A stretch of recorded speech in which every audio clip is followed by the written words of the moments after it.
کئی پیغام دے کے جاتے ہیں کہ ہم یہ جو دنیاوی معاملات میں اس قدر زیادہ الجھ جاتے ہیں اور دور دراز تک جاتے ہیں، قدرت کا نظام یہی ہے کہ سب سے جو کمزور ڈوری ہے وہ سانسوں کی ڈوری ہے، اور یہ پلک جھپکنے میں رشتہ ٹوٹ جاتا ہے۔ نبی کریم صلی اللہ علیہ وسلم عصر اور مغرب کے درمیان مسجد نبوی میں صحابہ کرام کو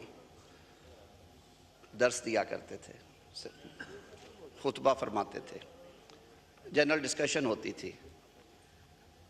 تو کسی بزرگ نے سنایا کہ موت کے حوالے سے انہوں نے پوچھا کہ کتنی بڑی حقیقت ہے اور کتنی آنن فانن آتی ہے، تو حضرت عمر رضی اللہ تعالیٰ عنہ نے فرمایا کہ آقا، میرا ایمان اس حد تک ہے کہ میں سمجھتا ہوں کہ میرا دایاں پاؤں رکاب میں ہو تو بایاں جانا ہے کہ نہیں، گھوڑے کی رکاب میں موت آ سکتی ہے۔ تو حضور صلی اللہ علیہ وسلم مسکرا دیے۔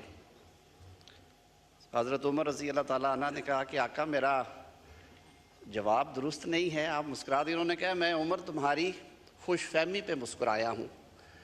عمر، آپ کو یہ معلوم ہے کہ جو آنکھ آپ نے کھولی ہے یا جھپکی ہے دوبارہ کھلنی ہے کہ نہیں؟ سو دس از ایگزیکٹلی واٹ ہیپنز جی، کہ ایک ہمارے درمیان شخص موجود ہوتا ہے اور اگلے لمحے آپ کو پتہ چلتا ہے کہ وہ ہمارے درمیان موجود نہیں ہے، کہ مارتا ہے تیر تاریکی میں صیاد اجل، کھل نہیں سکتی شکایت کے لیے لیکن زباں، ایک ہی دستور عالمگیر ہے سب کے لیے، بوئے گل کا گل سے اور گلچین سے گلشن کا سفر۔